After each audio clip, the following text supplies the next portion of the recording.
Kalastus on muuttumassa. Aistin sen vedestä. Tunnen sen rannoilla. Haistan sen ilmasta. Erämaa ei ole enää sama kuin ennen, eikä ole montaa, joka muistaa millainen se oli.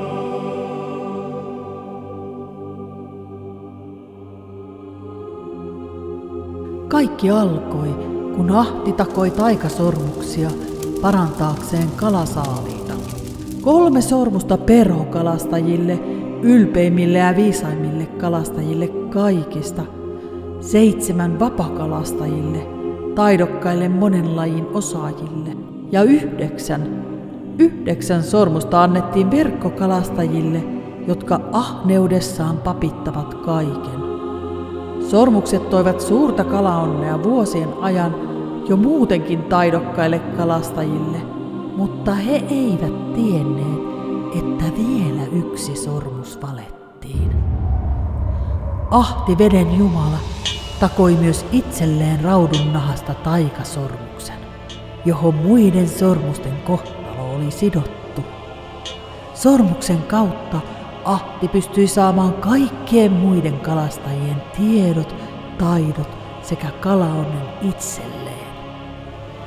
Mutta lopulta sormuksen voima ja valta kävi niin suureksi, ettei edes Ahti pystynyt hallita sitä. Ja sormus hylkäsi omistajansa. Joen syvyyksiin sormus unohdettiin vuosisadoiksi. Ja vuosien vieriessä myös tämä tarina unohdettiin. Ja ajan saatossa erämaa alkoi hiljalleen muuttua.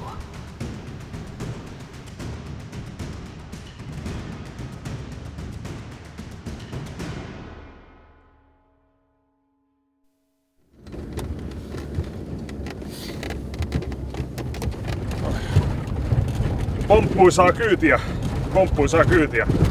Se tarkoittaa sitä, että me ollaan matkaamassa muutaman vuoden tauon jälkeen kohti Kalduyavin erämaata. Sieltä, mistä oikeastaan kaikki on vähän niin kuin lähtenyt liikkeelle. Tämä on vähän niin kuin Urpojen alfa ja omega.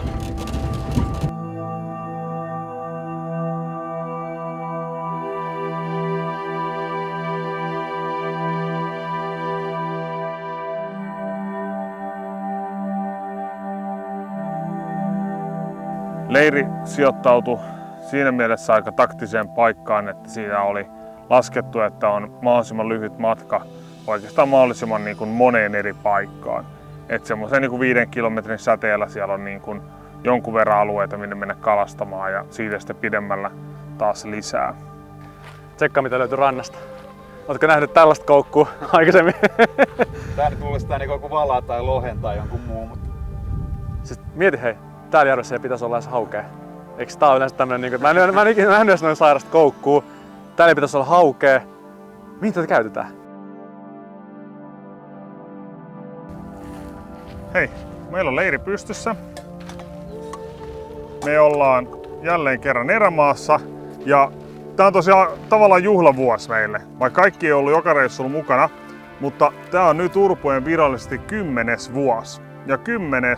Lapinvaellusputkea, mitä me tehdään. Eli on niinku 10 V-bileet niin sanotusti. Ja mikä parempaa, totta kai, että saatiin kaikki paikalle. Ja me palattiin nyt oikeastaan juurille. Sinne, missä meidän ensimmäinen Lapin video 10 vuotta sitten kuvattiin. Me palattiin niille huudeille nytten kalaan. 10-vuotiaille Urpoille. Kippis. Urpo 10V. Noniin. Eka heitto tällä vaelluksella. Ai. Ai, edekala kala. On ihan hyvä kala. Haukiks on? Voiko olla? Hauki. Vaelluksen ensimmäinen heitto ja heti kala kiinni. Heti totta kai superinnoissani, mutta tällä kertaa hauki kyseessä. Uskoitko, että täällä on haukea? Mieti hei, täällä järvessä ei pitäisi olla edes haukea. No, kyllä mä tavallaan uskoin ja tiesin, että varmaan haukia saadaan, mutta jotenkin silti sitä odotti sitä ekaa taimentärppiä.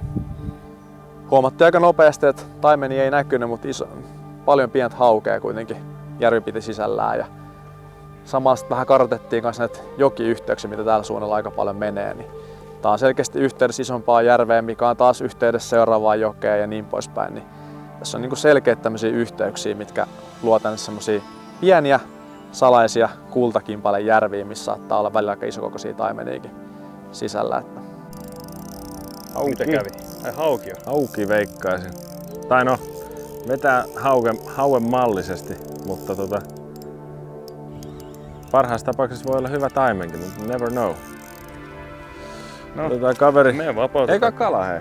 Oh, tästä lähtee. Tästä se lähtee.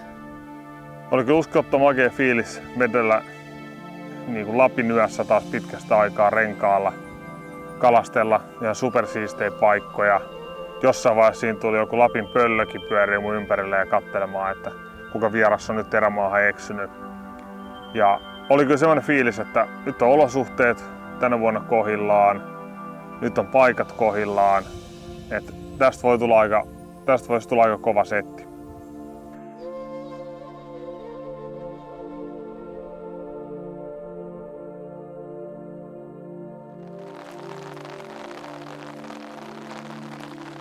Kuten Urpon reissulle yleensä kuuluu, niin sataa paljon. Nyt on vissiin 12 tuntia satanut putkeen. Hyvä päätös oli kalastaa eka yö tosi myöhään taimenta, koska tiedettiin, että sataa seuraava päivä. Päätös tietenkin palkittiin sille, että mä olin vissiin ainoa, joka näki ylipäätään taimenen, kun mä näin yhden taimenen pintomisen. Ensin tuli pää ja sitten tuli pyrstö perässä. Ja jos mulla olisi kerrottu, että se on meidän ainoa kalahavainto, niin en olisi ollut hirveän iloinen, mutta nyt kävi näin. Tässä nyt odotellaan. Tää on vähän tätä näin. Kai se vähän kirkkaampaa tuo on nyt. Kyllä tässä kohta puoleen pitää lähteä kalaan, satu tai ei, mutta saa nähdä, miten se taimenen syönti on. Nyt keli ainakin muuttu, vaikka mun mielestä kyllä eilen oli kyllä ihan hyvä keli taimenelle, ei sen puoleen, mutta näistä nyt koskaan tiedä.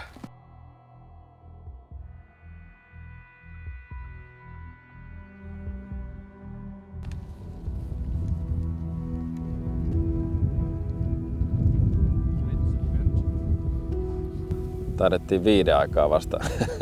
3 herättiin ja 5 taidettiin lähteä vasta kalastamaan. Ja vedettiin sitten loppuilta tuossa Lähijärvellä renkaillen.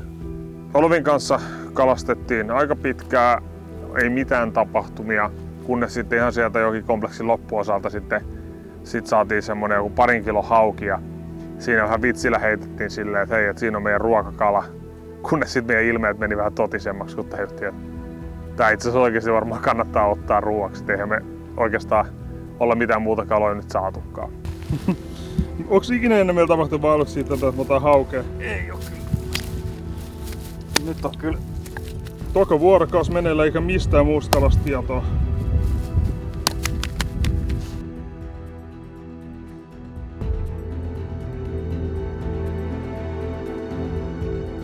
Ai, nyt ollaan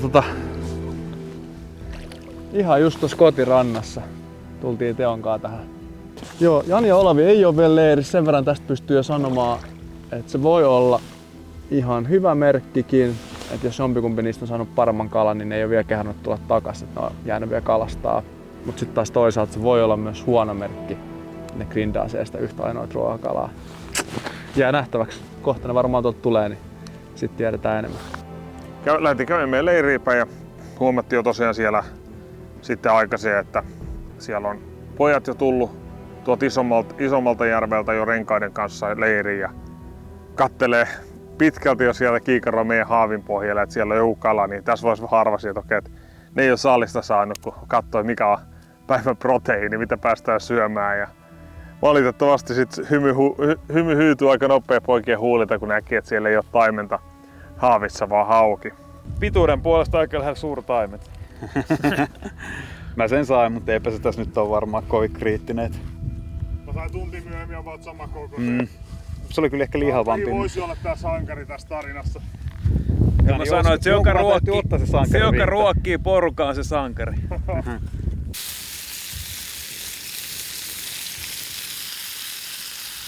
Kuumapannut on nyt kyllä. Niin hyvä, että kannoskin on vähän loppunut. Paistettu hauki korianterilla, että ihan tuoret koriantereet, siihen toimii kyllä tosi hyvin.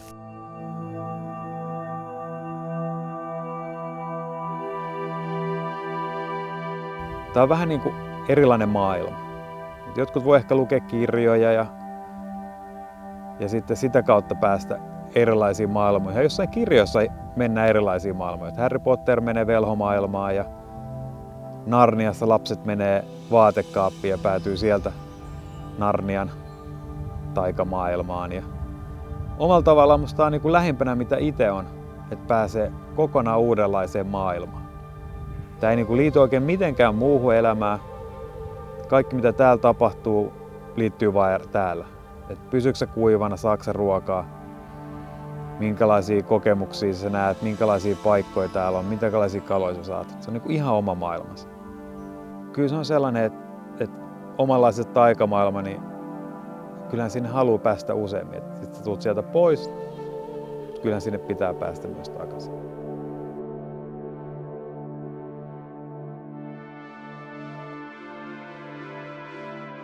Hyvät yöunet alla ja kaunis aamu, lämmin aamu. Tässä näin, niin on kyllä nätti fiilis. Kiva päästä kalastaa rautua.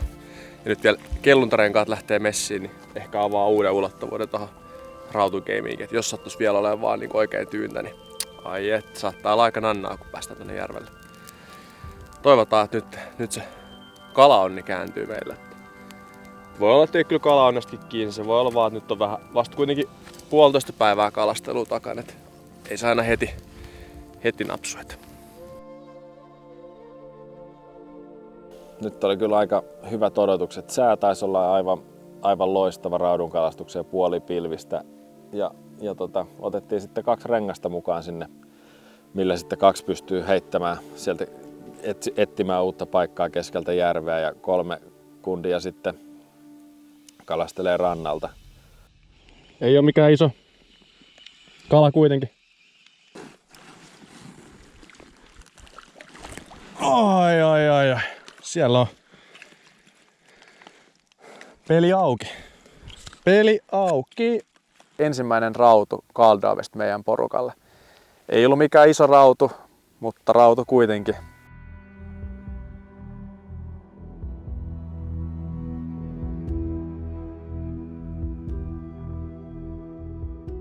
Kymmenen vuotta sitten me tänne Kaldaan ekan kerran videokameran kanssa tultiin. Siitä lähtee. Nice!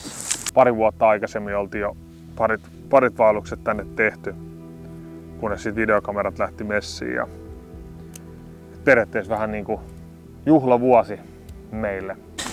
Rakas päiväkirja, olen ollut nyt metsässä 3 tuntia. Saanko mä vettä? Minua pelottaa. Tänne tulee paljon säännöt. Paljon. Rule number 1. You gotta have gun. Tässä on pientä pintamista ollut ja Olavi on heti tuolla heittämässä perholla. Katsotaan, nyt ne on tässä itse asiassa, tää on tämmönen luontohetki, ne on tässä ihan meikäläisen selän takana tossa noin. Pientä rautua siinä pyörii. Ja täältä tulee nyt saalista ja vihainen tiikeri. Ai. Tiikeri melkein sai saalista. Reissun toinen rautu kiinni ja ei oo kyllä taaskaan koolla pilattu.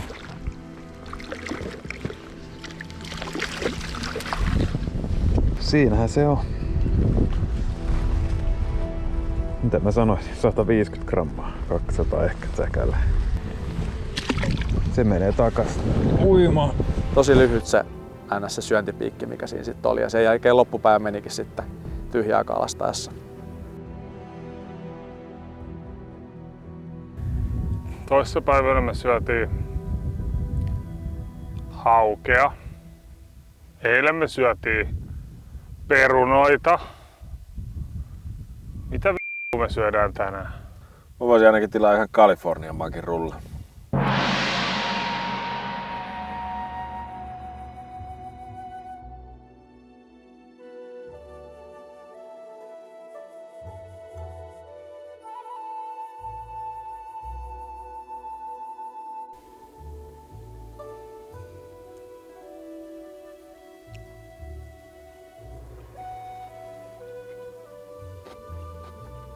on ihan naurettavaa touhua. Miksi me edes kalastetaan tää? Tää on niinku... Toissapäivänä syötiin haukea, eilen syötiin perunaa ja sipulia ilman sitä mitään kalaa. Heti ihan vitsinä, että tänään tehdään sushi ilman kalaa, mutta kyllä me tajuttiin, että varmaan kannattaa tehdä. Avokado, kurkkuu, sesamisiemeniä ja vähän holumpia tuorejuustoa tuossa päällä. Tehtiin myös pokeballit samoista riisistä. Oli kyllä ihan hemmetin hyvää, vaikka ei ollut sitä kalaa. Toki se kala on vielä semmonen pieni polte, minkä haluaisi siihen vielä kylkeen saada. Että menee ne noinkin, mutta kalan takia tänne ollaan tultu. Ja... Ai vittu. Eikö valkuinen maistunut ikinä näin hyvältä? Ei todellakaan.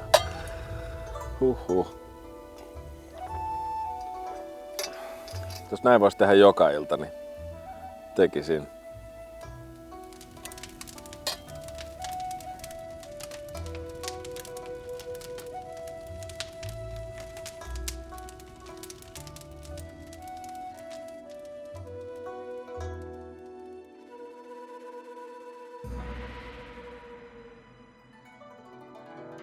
Kerros vähän päivän suunnitelmista. No mä lähden yksin taistelemaan uudestaan sinne Rautujärvelle. Vähän olisi halunnut lähteä aamulla, mutta kroppa sanoi, että ei lähetä tossa seiskalta. Vasta lähes tossa vasta vähän mones kelloa. 20:10. Niin. Aika paljon myöhäistä. Se aamusyönti varmaan meni jo, mutta ainakin nyt ehtii johonkin aikaan. Usein tulee vaihdettua Lapissa koukut tosiaan näihin tämmöisiin Uvo 1-haarasiin koukkuihin. Ne on ehkä enemmän tarkoitettu lusikoihin, mutta miksei toimisi myös lotossa. Erittäin hyvä koukku, jossa on matalaa kivikkoa, jää tosi huonosti kiviin kiinni, koska ei ole 3 haaraa ja tartuttavuus on aika pitkälti sama kuin kolmihaarakoukussa. Suosittelen. Myös on vastuullinen valinta. Saa kalan helposti irti.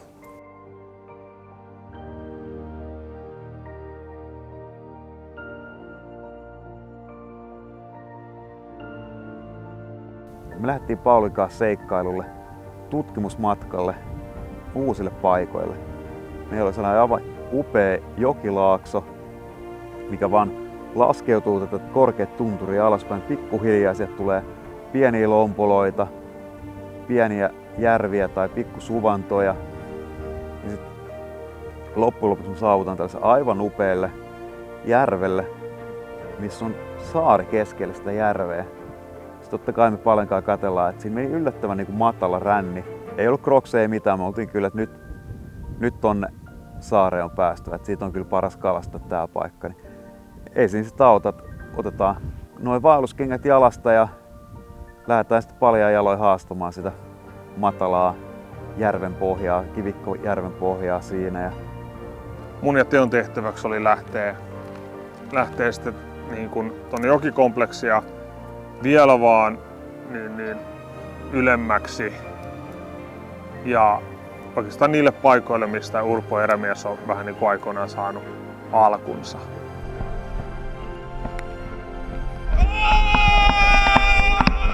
Eli ensimmäiselle paikalle, mistä me ensimmäiset eka Lappi-video kuvattiin.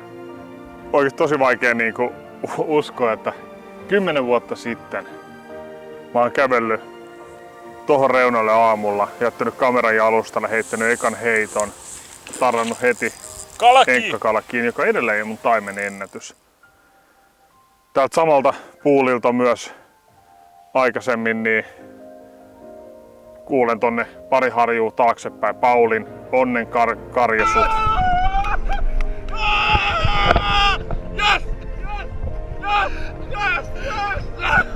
Tiedän heti, että jotain suurta on tapahtunut. Ja edelleenkin trikala itse asiassa Paulin ennätyskala. Eli niinku, näillä jalansijoilla on tapahtunut oikeasti historiaa. Ja jotenkin tosi uskomaton fiilis silleen, että miten nopeasti aika on mennyt. Nyt kun palaa näille paikoille, niin tuntuu just, että kun olisit lähtenyt aikakoneella taaksepäin. Yhtäkkiä sä muistat kaikki ne hetket, onnenhuudot raikaa korvissa ja kaikki tuntuu ihan eiliseltä, vaikka siitä alkaa olla jo niinku ihan uskomattoman pitkä aika takana. Kaikki mitä täällä on joskus kokenut, niin on nyt tässä näin. Siisti fiilis, haikea, onnellinen, sanaton. Tuntuu, että niissä kaikesta oikeasti niinku ihan pari päivää aikaa, kun ne on kokenut. Ja oli ihan sikamakea palata niinku sinne niin sanotusti juurilleen. Ja siellä oli vaan hyvä olla.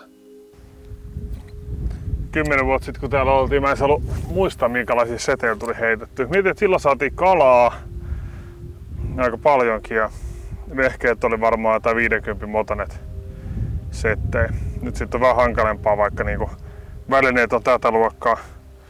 Shimano Vanquish varmaan paras haspeli mitä pystyy saamaan, painaako toi joku 160 grammaa, ihan loistava lappi. Sen parina mulla on tää Abun Sölv AG1, myöskin ihan niinku parhaita vappoja mitä on ikinä pitänyt kädessä. Koko setti on niinku semmonen, että oikeastaan tästä paremmaksi on tosi vaikea laittaa. Mutta kalat ei sitä näköjään huomaa. Olisi helkkari siisti päässä näin vehkeen väsyttelee joku kunnon taimen. Olosuhteet edelleen tuntuu olevan tosi hyvät. Ei mitään syytä, minkä takia ei voisi kala syödä. Ei mitään sellaista selkeät juttuja, että tää on väärin tai tää on huonosti, vaan kaikki tuntuu olevan hyvin.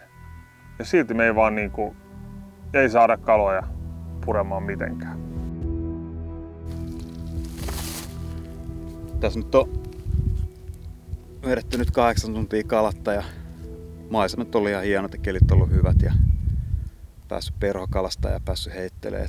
On sekin jotain, että turha valittaa. Välähti muuten taustalla. Oikeesti? Joo. Oho. No sit Passepartout sanoi, että lähdetään saman tien.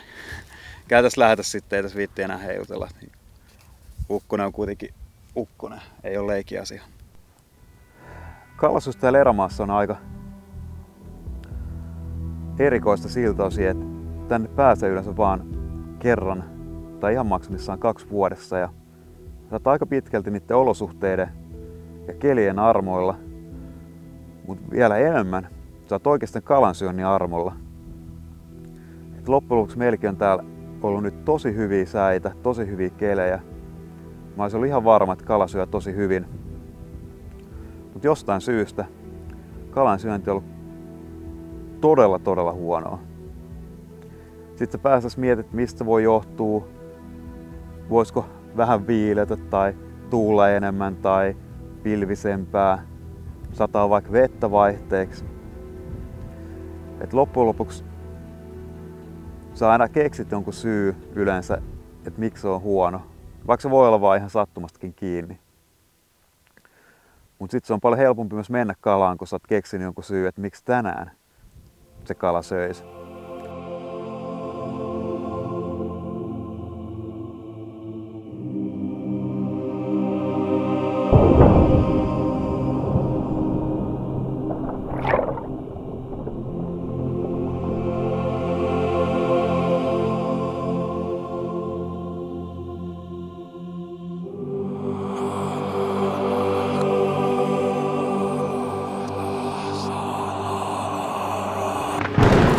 Teo!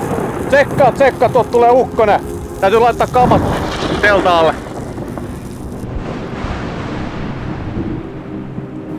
Luonnonvoimat täällä on semmoinen asia, mikä saa sut tuntemaan tosi pieneltä. Tavallaan se, kun sä näet koko horisontti välkehtii ja sataa vettä ja pilvet on niin mustia, että tuntuu, että on yö keskellä päivää, niin ei niinku... Kyllä siinä on vaan pieni fiilis. Oskari ei näe vielä missään. Oskari, toivotaan, että Oskari on fiksu eikä kalasta tällä hetkellä. Jos pitäisi vettaa kalastaakse vai miettiikö se ukkosta, niin mitä veikkaat? 100 pinnaa kalasta. Siellähän ne salamatkin näkyy. Aika hurja. Muutaman tunnin sekvensseihin lupasi jopa 23 milliä vettä. Eli tiedettiin, että sieltä saattaa tulla aivan älytön sade. No totta kai se ei riittänyt, vaan sieltä tulee myös ukkonen päälle. Eikä tietenkään sekään vielä riittänyt, vaan siihen päälle se on jatkuva 12 tunnin sekvenssi, missä on yli 10 metriä sekunnissa tuuli jatkuvasti ja puuskat 16-18 metrin puuskia. Ja tätä yhtä helvettiä olisi luvassa semmonen melkein 1,5 vuorokautta. Kaikki on hyvin. Elos ollaan ja ei ole nälkä eikä mikään hätä. Se oli ihan siis niinku, se oli oikeesti hurjaa mennä. Se Linnanmäen laitteella siellä teltassa sisällä oleminen. Tervetuloa tänne. Olemme...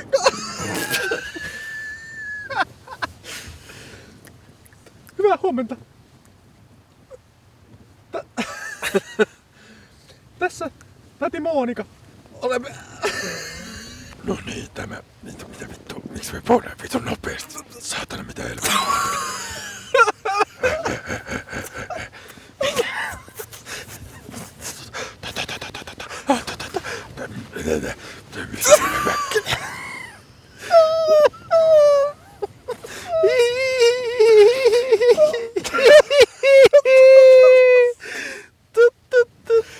Se vittu hyvä, ei se burgeripuoli, saatana hyvä Anja grillalla pinnupaska vittu.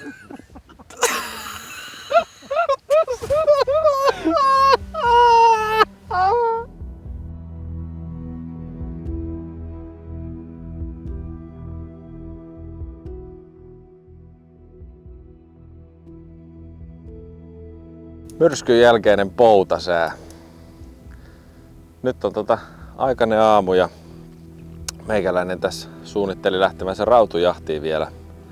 Tässä muut tosiaan on tossa nukkumassa vielä ja nyt vedetään nopea aamupalat naamaan, vaihdetaan kalarojut niskaan ja lähdetään käppäilemään.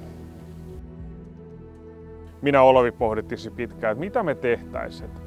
Me ollaan nyt vedetty kohta viikko ilman kalaravintoa, että mikä on vielä se viimeinen villikortti, mitä me tässä keksittäisiin. Tsekattiin sitten karttaa ja se muisti yksi järvi, missä me tosiaan oltiin silloin 10 vuotta takaperin. Meidän oikeastaan viimeinen leiripäivä. Me ei tarvittu silloin saada 10 vuotta sitten sieltä kalaa, mutta siitä vielä pari aikaisemmin, niin Teo on saanut sieltä yhden ison taimenen. Joten me päättiin, että toi pieni järvi voi olla ehkä se meidän pelastus. Joten me lähdettiin sitten Olavin kanssa sinne.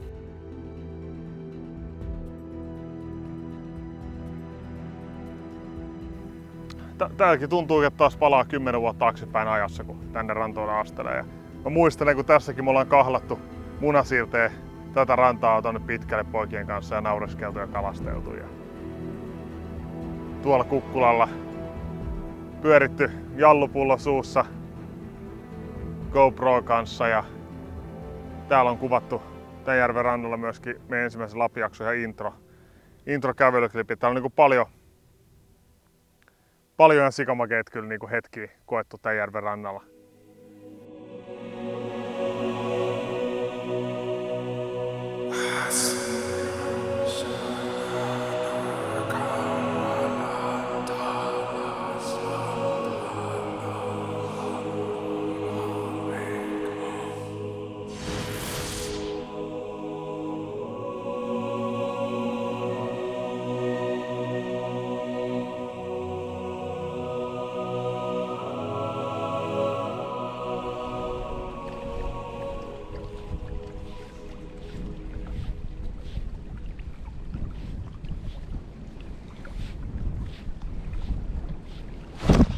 Siellä.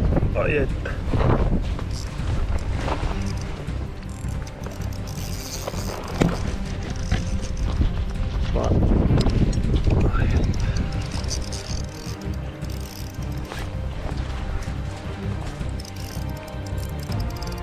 Ihan hyvä suunta, vitsi mikä tärppii.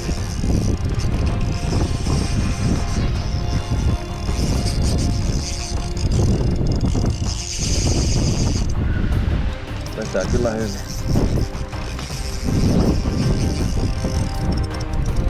Ai, tää pitäis saada ylös kyllä.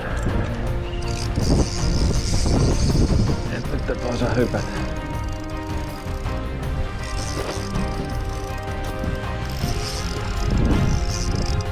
Ei kivi. Siellä voi tapahtua ikinä.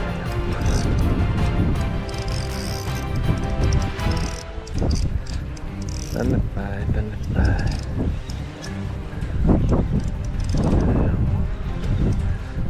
Ai vitsi. Ai että kun on kaunis kala. Tulisiko jo?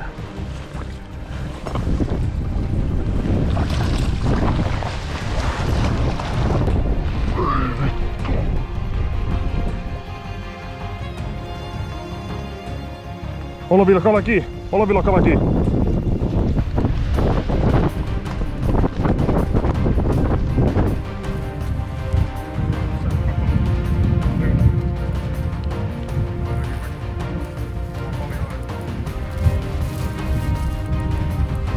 Se on jätkät eka taimen.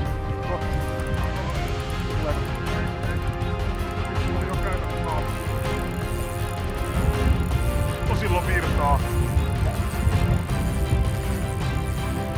Kama! Kun mä aina klikki, niin mä haen se sun.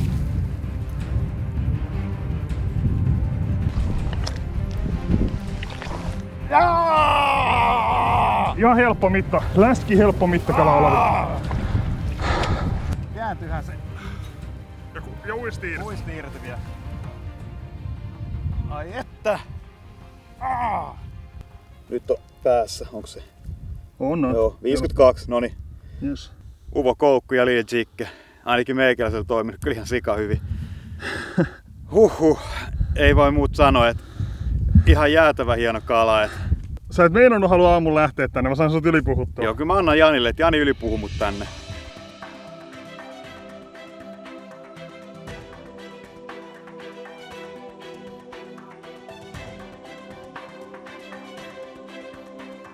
Siinä just onnellisena lähdettiin kohti telttaa. Et nyt meillä on ainakin yksi taime pojille näytettävänä. Saadaan syödä sushi bowlia ekaa kertaa reissussa. Ja sit kun me saavutaan leiriin, nähdään Teon naamalla se hymy. Ja Teo tuo meille GoProon. Kattokaa tää.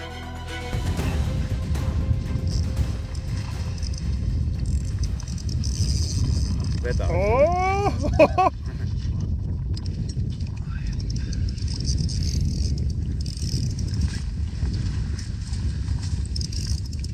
Ehkä paras action-pätkä multa ikinä. Pitää muuten ihan sikan muuten siimaa. Ellei se ole jarrua. Oli pakko. Mennäänkö lähemmin?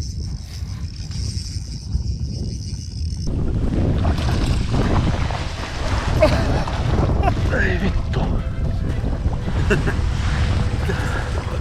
Kadut. Huhhuh. Onneksi pysy kiinni. Siis onko se haavis vai ei? Ei oo haavis ainakaan. Ei oo varaa. Siis se on kiinni vielä. Kala näyttää ainakin mahis, sanotaan näin.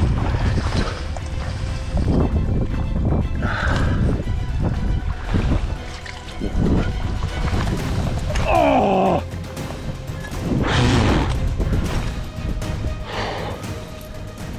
Jumalauta.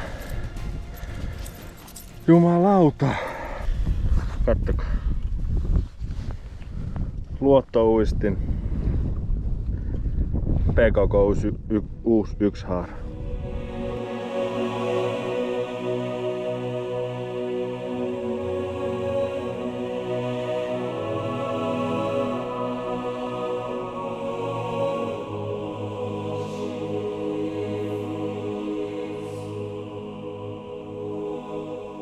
Omia kohokohtia ehdottomasti oli, kun saatiin viettyä porukalla juhlaa. Juhlaillallinen. Pitkään odottu, että saadaan kalaa ja sitten samalle päivälle rautu ja taimi.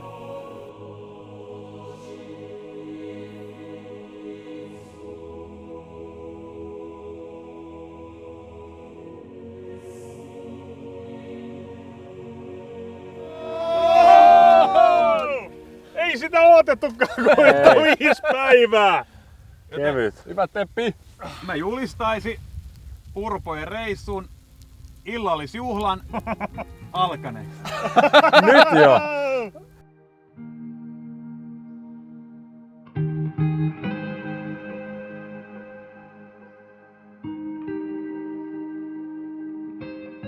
Välin miettiä, että tälle ihmisen kuuluisi oikeasti elää. Täällä luonnossa. Tää olisi se oikea tapa. Siinä päästiin kertoa tarinoita ja miettiä vanhoja ja pohtia asioita ja hetki ollakin vaan ja nauttia. Oli kaikille todella hyvä fiilis. Oli niin onnistunut päivä ollut monen vaikean päivän jälkeen, niin ei tollasta voi niinku väheksyä. Aika monta paalustakin on niinku jahdattu. Kyllä. Ja vaikka aina tavallaan kalastamaan tullaan ja tietysti ne kalat on pääasiat, niin silti kun muistelee tavallaan että kaikki 10 vuoden takaisin reissuja, mitä mekin ollaan kuvattu, niin silti melkein päällimmäisenä aina siellä on ne tietyt muistot. Ja ne muistot ei ole välttämättä aina ne isot kalat tai ne kalatapahtumat tai niin kuin kalastukseen liittyvät asiat, vaan ne usein just ne pienet hetket, pienet muistot.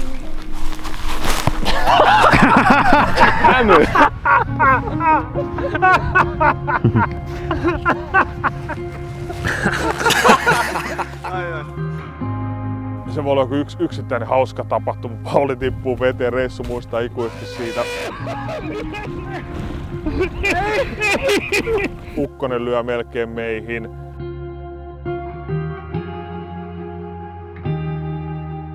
Vettä sataa 5. päivää putkeen, kamat märkänä. Ne on niitä yksittäisiä tavallaan tilanteita, ne on yksittäisiä hetkiä ja muistoja, minkä luokse sun voi palata aina vuosi toisensa jälkeen.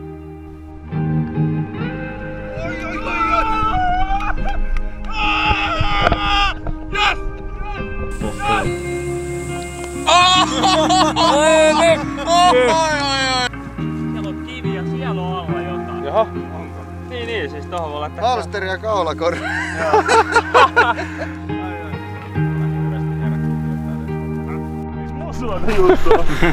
Tultiin just leiriin ja tässä on joku eläinkäinen viemässä meidän sulatejuustot. Hei, hampaajälki onko? Hetkinen muuta. On! Hampaajäljet. Kato, reijät ei varmasti ollut tossa noin.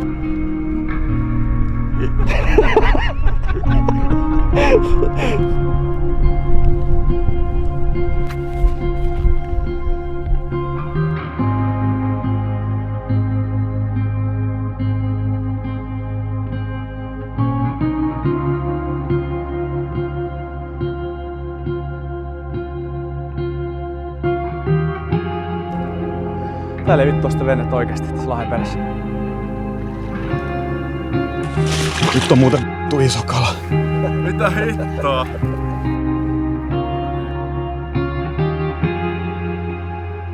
Kohta aika haikea mieli saa lähteä täältä Kaldivesta.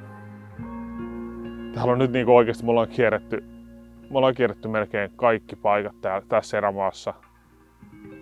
Ja tää on niinku semmonen Urpojen toinen koti. Ja sairasta meinaa oikeesti liikuttua. Kun miettii, että tänne paikoille ei välttämättä niinku... Tänne ei taas tule hetkeä palattua.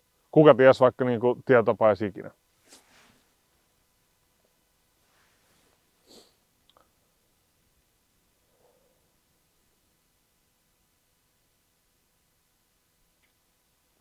Vetää oikeesti ihan tunteelliseksi. Tää on niin tärkeä paikka sydämessä. Tänne voisi ainakin muistoissa aina palata, että Kaldivia ei koskaan häät sydämestä.